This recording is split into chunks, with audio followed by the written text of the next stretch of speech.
Bilan de cette défaite face à Dallas, donc, je pense que le mot d'ordre, vous le savez, le mot d'ordre, c'est spacing. Et ça a été spacing des deux côtés du terrain. Et en un sens, Dallas en est un peu mieux sorti avec un aspect un peu de shot-making, j'ai envie de dire, et de des shooters qui étaient moyens, mais qui ont mis leur tir, pour le coup, des role-players notamment. On y reviendra peut-être tout à l'heure, mais pour rester un peu du côté attaque OKC contre défense de Dallas, c'est vrai que on avait un peu commencé nos previews en parlant de ça, spacing. On avait parlé aussi de à quel point est-ce que la défense de Dallas, elle est, entre guillemets, pour de vrai. Là, on a eu un peu la confirmation que ça l'était. En tout cas, ça l'était face à cet adversaire.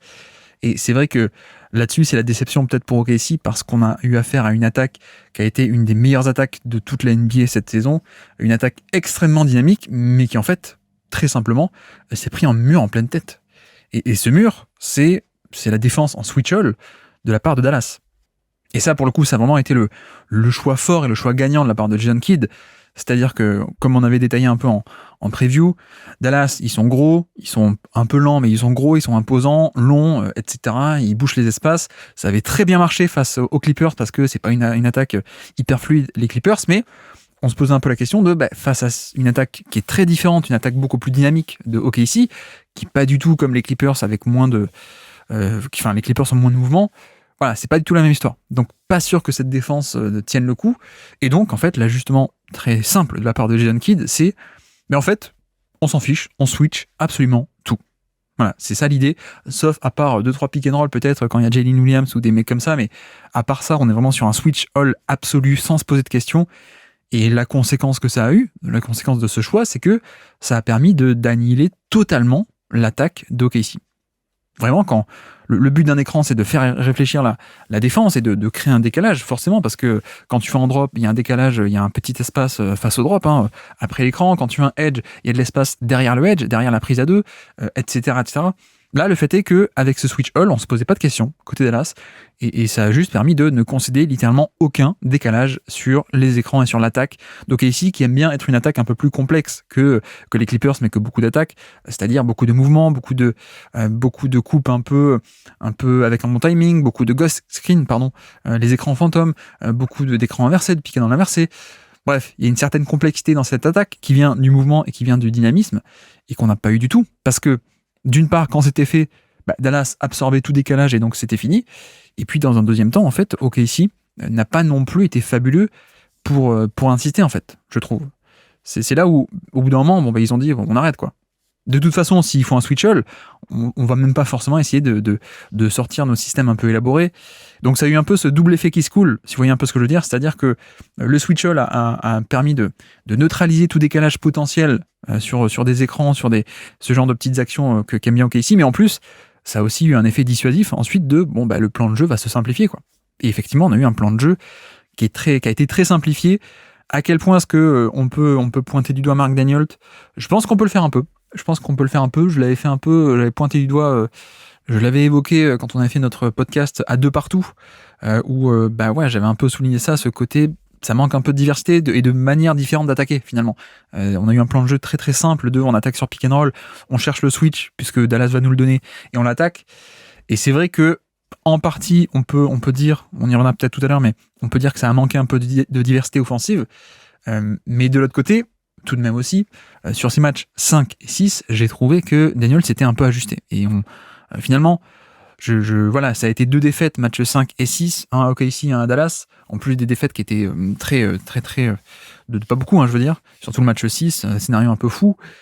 Et voilà, je trouve que Daniel, il a réussi à trouver des solutions, il a trouvé des systèmes. J'ai fait un débrief tactique en vidéo si vous voulez voir exactement ce dont je parle actuellement, mais il y a plein de manières différentes, c'est-à-dire notamment on met un mec sur l'aile, un bon shooter sur l'aile comme Isaiah Joe pour empêcher le stunt, pour punir une aide un peu trop agressive sur un GA, etc., etc. On essaie de déplacer le pivot adverse, on le met, le pivot adverse, il défend un mec, et ce mec-là on va le mettre sur l'aile plutôt que dans le corner, comme ça, pas possible d'aider facilement la raquette. Voilà, plein de petits systèmes, plein de petits trucs et astuces. En fait, je trouve que OKC et Mark Daniels ont trouvé des solutions. C'est juste que les tirs ne sont pas rentrés. Et c'est un peu un problème, vous allez me dire. Mais voilà, il y a un peu ce côté-là, et pour revenir un peu sur cette fin de série, puisque comme dit, on avait fait un podcast à deux partout, donc on a déjà bien traité le début de série. Mais c'est vrai qu'après ce match 4, extrêmement bizarre. Souvenez-vous, un match 4 où OKC gagne le match alors qu'ils prennent très peu de tirs au panier. Ils prennent très peu de tirs à 3 points. Ils sont catastrophiques en efficacité au panier et catastrophiques en efficacité aussi dans le même temps à 3 points. Et pourtant, ils ont gagné le match parce que shot-making absolu sur le mi-distance et sur les pull-ups compliqués. Shot-making extraordinaire dans cette zone, plus la transition, plus les lancers francs. Donc match 4 extrêmement bizarre. Et comme dit, Mark Daigneault a un peu trouvé des solutions. Et donc la conséquence, notamment sur le match 5 et 6, c'est que enfin la fréquence de tir à 3 points a augmenté. Et c'est pas que... C'est pas que juste on dit au mec, prenez 3 points. Non, c'est aussi que tactiquement, en fait, il a réussi à trouver des solutions pour libérer des tirs et des catch and shoot à 3 points. C'est exactement ce dont j'avais parlé dans ma vidéo, hein, si ça vous dit. Allez sur la chaîne YouTube, vous verrez qu'effectivement, il y a plein de 3 points qui sont libérés. C'était pas le cas avant. Donc voilà, c'est aussi un signe que OKC a fini et Mark Daigneault a fini par trouver quelques solutions et s'adapter. C'est qu'en effet, la fréquence de tir à 3 points qui était extrêmement faible jusqu'à ce fameux match 4, un peu bizarre et un peu gagné malgré tout par OKC, la fréquence de 3 points est remontée à 43 et 41% sur le match 5 et 6. Donc voilà, on est quasiment à moitié, la moitié des tirs étaient tentés à 3 points, un peu moins quand même, mais 43-41%, et surtout en termes de classement, de rang, à quoi ça correspond, eh bien sachez que c'était dans le 88e et 81e centile, donc mieux que 88% des autres matchs NBA et mieux que 81% des autres matchs NBA. Donc voilà, la fréquence à 3 points était bien remontée. Le problème, c'est l'efficacité.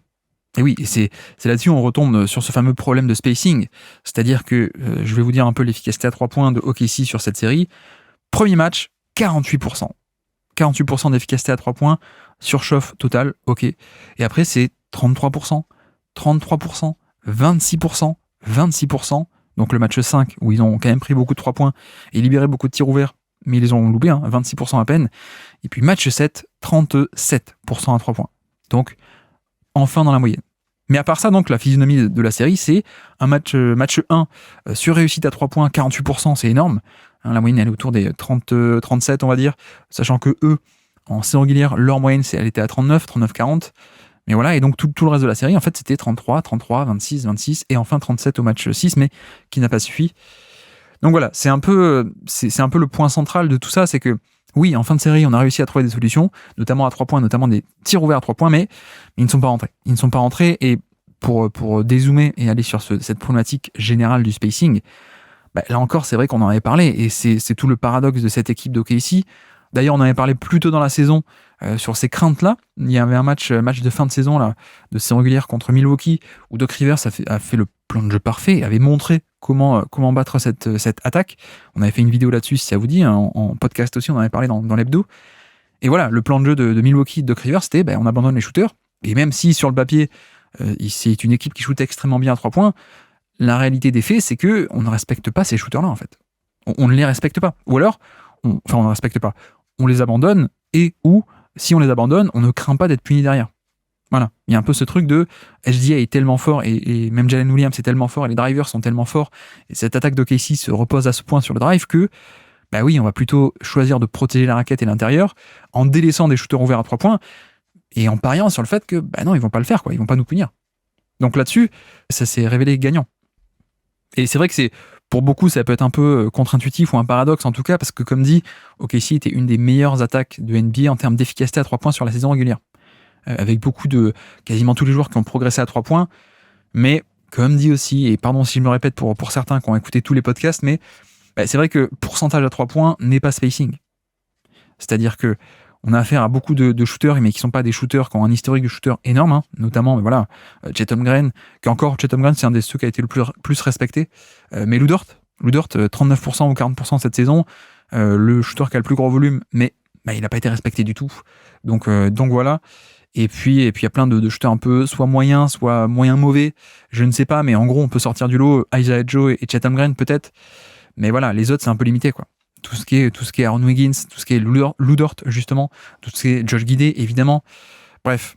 Et même SGA et Jalen Williams, quand ils sont off-ball, c'est pas non plus une menace incroyable off-ball de catch and shoot. Donc voilà, c'est un peu toute l'histoire pour moi, c'est que oui, sur la saison régulière, on a de bons pourcentages, mais ça ne voulait pas dire qu'il y avait un bon spacing et une respectabilité de shooter qui était énorme. Parce que C'était des shooters qui ont un petit historique et en plus, pas des shooters à gros volume. Donc quand tu vas, voilà, c'est ce qu'on a vu un peu sur la série d'ailleurs. C'est que quand Dallas dit ok, pas de problème, Cassian Wallace, tu shootes bien cette saison, ou Lu Dort, tu shootes bien cette saison, vas-y, prends 6, 7, 8, 9, 10, 3 points dans le match. Et le problème, c'est qu'ils n'ont pas été capables de les mettre, quoi. Parce que c'est pas des shooters naturels. Donc voilà, c'est le pari gagnant de la part de Dallas, c'est ce combo de à la fois switch all plus boucher l'espace à l'intérieur. Et ça va un peu ensemble parce que premièrement, le switch all donc a permis de pas concéder de décalage sur l'écran. Et deuxièmement, la conséquence du switch, c'est que tu concèdes des 1 contre 1. Mais, sauf que avec ce spacing non respecté, tu concédais pas vraiment des 1 contre 1. C'est un peu toute ça, toute la clé de cette stratégie, c'est que justement, tu switches sur l'écran et donc tu te retrouves avec un mec qui est tout seul face à SGA ou face à Jalen Williams ou face à n'importe qui. Ok, donc tu te dis, c'est un mismatch. Mais sauf que non, parce que derrière, il y a une aide au panier, et puis même avant d'arriver au panier, tu as des aides qui arrivent en tête de raquette. C'était ça, hein, les schémas pour les décrire un peu, c'est-à-dire en tête de raquette, donc des fameux stunts, donc des mecs qui viennent un peu abandonner le shooter sur l'aile pour aider, pour se mettre dans l'espace, ou alors même déjà en pré-rotation dans le gap, ils se mettent avant même qu'il y ait un drive, ils se mettent déjà dans l'espace pour empêcher qu'il y ait un drive, justement. Donc ça, c'est en tête de raquette, et puis derrière, à la fin de la raquette, en fin de raquette, on a au panier une aide qui attendait, quoi. On avait un pivot, on avait d'ailleurs un pivot qui pouvait rester sur Josh Giddey et l'abandonner pour rester dans la raquette quasiment sous le panier, ou voilà, des trucs comme ça. Donc oui, le spacing a été un élément clé, parce que évidemment que c'est un choix de Dallas d'abandonner les shooters pour mieux protéger la raquette et pour empêcher les drives de OKC, mais le problème c'est que les shooters d'OKC n'ont eu ni la respectabilité pour empêcher ces aides, ni la capacité à punir ces aides. C'est ça aussi, hein, le spacing, hein. C'est pas que empêcher que l'aide se fasse, c'est aussi être capable de la punir, en fait. Et voilà, dans le spacing de Boston, par exemple, les mecs de Boston auraient, par exemple, beaucoup plus largement, à mon avis, puni ces rotations. Donc voilà, c'est un peu, pour moi, c'est un peu la clé de la série, ça a été le spacing, le spacing et le switch all, évidemment. Et ne serait-ce que voilà, il y a un exemple qui est assez simple, qui recoupe un peu les deux, c'est le pick and roll. Parce que comme dit, l'attaque de Casey a arrêté toutes ces actions un peu complexes et s'est resserrée autour d'actions très simples et même d'enchaîner parfois 5, 10, 15, 20 possessions très simples de pick and roll, 1-5 pick and roll meneur pivot, alors pick and roll meneur et un tel pour créer le switch. Donc voilà. Et pareil, sur ce switch, certes, Dallas switch parce qu'il s'en fiche de savoir qui est sur le ballon, mais en fait, c'est un espèce de switch and stunt, si vous voulez. En gros, vous avez Derrick Jones Jr. sur SGA, qui est le défenseur principal. On fait venir un écran avec, Josh Green, par exemple.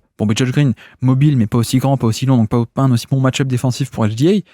Ok, ça switch sur l'écran, mais c'est pas comme si on courait pour sortir sur le shooter, en fait, sur le poseur d'écran. Si vous voulez, vous aviez Josh Green qui prenait SGA, mais pendant 1, 2 secondes et demie, on avait Derrick Jones Jr. qui switchait, mais qui restait un peu dans les parages, quoi. Donc, pour empêcher que, au moment du switch, SGA ne puisse attaquer. Donc voilà, c'était un espèce de... Ça switchait, mais on faisait exprès de switcher un peu lentement, quoi. Je sais plus si j'avais détaillé ça en vidéo ou dans le dernier podcast. Donc voilà, c'est un élément qui illustre bien un peu ça. C'est-à-dire que, ok, on switch, mais en fait, on s'en fiche des 1 contre 1, parce que c'est pas vraiment des 1 contre 1. On a des aides qui viennent d'en haut, on a une aide qui vient au moment de l'écran, on a une aide qui vient sans doute au panier. Donc voilà, c'est tous les schémas de Dallas et Jason Kidd qui ont très bien marché. C'est aussi pour ça que d'ailleurs Isaiah Joe aurait pu être l'élément clé, et il l'a été sur le match 5 notamment. On a vu pas mal de très très bonnes séquences, match 6 aussi, où voilà, il faut quelqu'un qui soit capable de battre ses stunts en tête de raquette.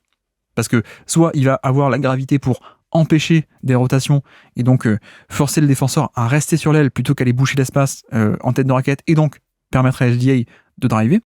Voilà, pouvoir driver, commencer son drive un peu librement pour ensuite aller dans la raquette. Ou alors, être capable de punir s'il y a une aide qui en est fait, et s'il y a un défenseur qui dézone et qui abandonne le shooter sur l'aile. Et donc, quand c'était en début de série, souvent, quand c'était du Lu Dort ou des mecs comme ça, ou Wiggins, même Josh Giddey parfois, ou voilà, des mecs comme ça, voilà, le joueur de Dallas, il abandonnait et il aidait. Il se mettait dans l'espace et il bouchait la tête de raquette. Alors que, match 5, surtout, allez voir le décryptage si ça vous dit, décryptage vidéo, je veux dire.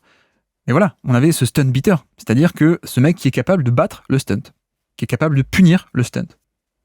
Soit prendre le shoot, soit sinon, quand il y avait un close-out assez agressif, parce que comme c'est un bon shooter, on fait un close-out agressif sur lui, bah, il attaquait en sortie de dribble, et puis ensuite, petite extra passe, et puis c'est fait, quoi. Donc voilà, c'est peut-être on en reparlera aussi, mais pour la suite de la construction de cet effectif, je pense que il va falloir ce genre de profil. Il va falloir ce genre de profil un peu shooter de beaucoup plus d'élite, parce que quand tu as une attaque qui tourne de par les drives de Jalen Williams et de SGA, bah, ils peuvent pas être stoppés dès le début, quoi. Il faut des mecs dans les ailes, il faut des mecs dans le slot, comme on dit, dans cet espace du terrain, sur l'aile, pour battre les stunts ou alors pour les empêcher. Donc voilà, le profil qui a manqué, qui a été là sur la fin de série, mais peut-être pas assez. D'ailleurs, ça nous permet aussi d'enchaîner sur un autre point, qui a été le minutage de Josh Giddey. Je sais que ça a beaucoup fait parler match 5 quand enfin Isaiah Joe a été titulaire. Bon, il se trouve que Josh Giddey n'a pas plus joué après ça qu'avant ça. Hein. J'ai oublié d'aller les voir, mais si je relève un peu le minutage précis, après le match 5, où il est plus titulaire, c'est 11 minutes et 10 minutes, 10 minutes 30, match 5 et 6. Avant, c'était déjà 12 minutes, 13 minutes, 10 minutes, et le premier match, en effet, 16 minutes. Mais voilà, ça volait quand même pas haut. Et pourquoi est-ce que Josh Giddey n'a pas beaucoup joué, vous le savez, mais il y a un aspect de, comme c'est un mauvais shooter, que c'est un non-shooter, le pivot de Dallas était forcément sur lui. Ce qui fait que ça anéantit déjà totalement la notion de spacing, mais ça anéantit même la valeur structurelle d'avoir Chet Holmgren sur le terrain. Pourquoi Chet Holmgren est à ce point fabuleux? C'est parce qu'il y a cette valeur structurelle de protecteur de panier qui, de l'autre côté, te permet d'être en 5 out. Voilà, c'est vraiment la force d'un profil qui a les deux, c'est-à-dire que c'est ton protecteur de panier, c'est ton big sur le terrain, ok, mais de l'autre côté, tu n'as pas le compromis c'est un big et donc tu n'as pas de spacing. C'est toute la valeur de Chet Holmgren. Or, dès qu'il y avait sur le terrain Josh Giddey, ça venait un peu neutraliser cette force, la grande force de OKC, c'est-à-dire que le profil de Chet Holmgren ne servait plus autant. Parce qu'en fait, tu peux mettre Chet Holmgren si tu veux, tu peux le mettre sur l'aile pour essayer d'éloigner le pivot adverse, sauf que le pivot adverse n'était pas sur Chet Holmgren. Il était dans le corner sur Josh Giddey, ou alors il était proche de la raquette. Donc voilà, forcément Josh Giddey, dans une série comme ça où il n'est pas transcendant défensivement, évidemment, le passing, quand on a un plan de jeu offensif qui est très ciblé, cibler le match-up, cibler l'isolation, le mismatch et l'attaquer, voilà, t'as pas besoin du passing de Josh Giddey pour des post-up split ou voilà, son passing un peu qui va exploiter des systèmes un peu plus complexes. Vu que tu fais pas trop ce genre de système, t'as pas trop besoin de lui, plus le manque de shoot. Voilà, Josh Giddey, un peu le point clé, on en reparlera sans doute sur le bilan de la saison et voir perspective d'après. Mais voilà, c'est un peu tout le problème d'OKC, c'est que Dallas a été très bon en défense avec ce switch-all, plus ce côté on respecte pas le spacing. Et puis, autre point aussi, peut-être le plus important, c'est qu'on a vu aussi peut-être les limites de OKC en termes de punir, c'est un contre un. C'est-à-dire que on a eu en effet SGA qui a été fabuleux sur la série, mais même lui, on lui a coupé l'accès au panier. Alors, heureusement, il y avait le shot-making à mi-distance qui a été fabuleux, et donc il a mis tous ses pull-ups à 3 points, à 3 points, mais aussi à mi-distance, surtout, pardon. Il a mis tous ses petits pull-ups parce qu'il pouvait pas aller au panier.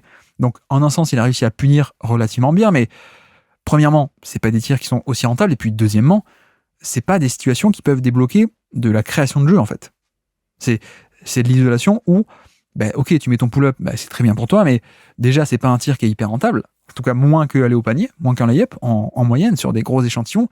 Et puis surtout, en fait, quand tu vas au panier, quand tu vas jusqu'au panier, c'est là la force de KC, c'est que quand tu fais des drives qui vont jusqu'au panier, ça crée un chaos dans la défense, ça déclenche des rotations, etc., etc. Et donc, ça permet de ressortir. Et là, ça commence à s'enclenche ensuite des mécanismes de extra pass, drive and kick, etc. Et c'est là que tu libères des catch and shoot à 3 points, c'est là que tu libères des lay-up, etc., etc.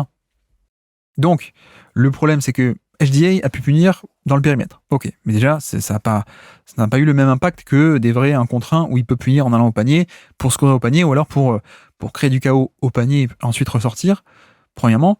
Ensuite, Jalen Williams, qui est le lieutenant, qui n'a pas fait une grande série, pour le coup. Vraiment, je pense qu'on sera un peu tous d'accord que ça a un peu été la déception. Jalen Williams, on s'attendait à beaucoup mieux en termes de, ne serait-ce que sur cette punition de match-up, qui a été le plan de jeu sur tous les matchs de OKC.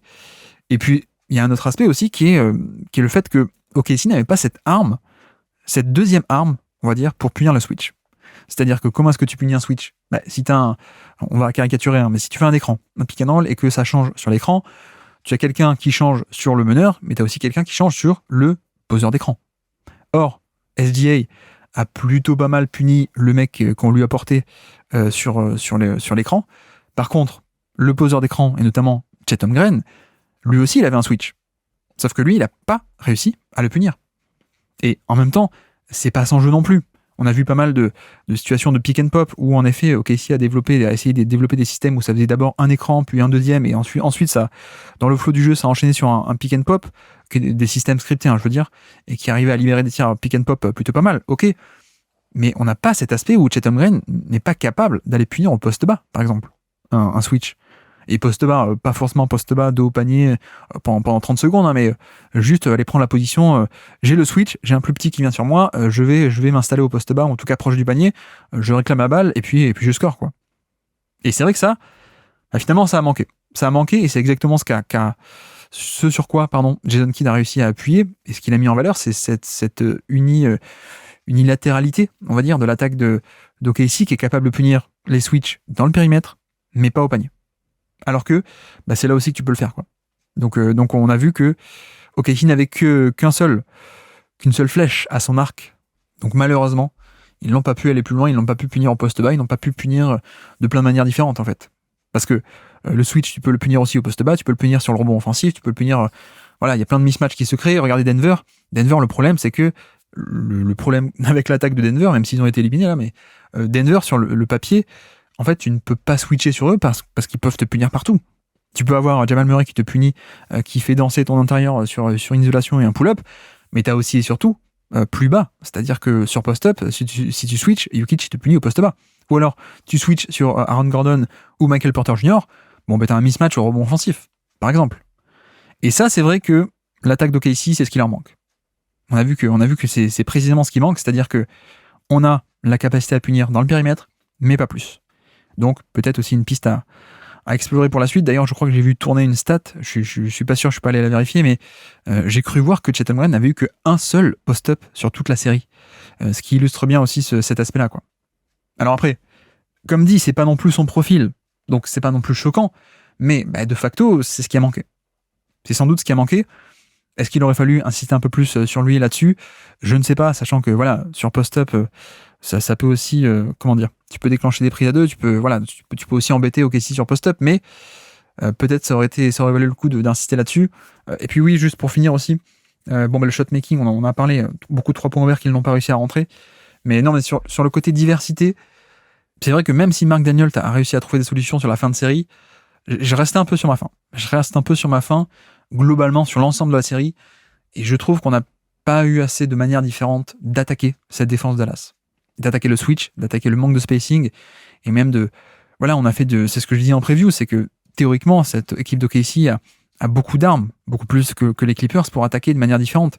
Des Luka Doncic, des Kyrie Irving, des mecs comme ça, tu peux les attaquer sur des ghost screens, des écrans un peu fantômes où c'est dynamique, on sait pas où il faut réagir vite. Tu peux les attaquer frontalement, un peu classique, mais aussi au post-up, ou d'ailleurs aussi en tant que défenseur off-ball, si tu les isoles côté faible, et ils doivent choisir entre un shooter côté faible ou alors le mec qui couvrir le mec au panier, etc. Voilà, ça on n'a pas eu, et notamment tout ce qui est post-up de SGA cette fois, pas de Chet Holmgren, ça on a déjà dit que ça manquait, mais ne serait-ce qu'envoyer SGA au post-up, je trouve que ça n'a pas été beaucoup fait, même Jalen Williams aussi, et c'est un peu dommage. C'est un peu dommage parce que c'est aussi une capacité qu'a OKC, c'est de punir un peu sur cet aspect, et on n'a pas eu. Donc voilà, un peu dommage, et je trouve que Mark Daniel n'a pas fait une série catastrophique, mais peut-être pas une très bonne série non plus. Merci d'avoir écouté cet extrait. S'il vous a plu, l'émission complète est disponible en description, et on se donne rendez-vous sur le feed principal du Basket Lab pour l'intégralité des podcasts. À bientôt.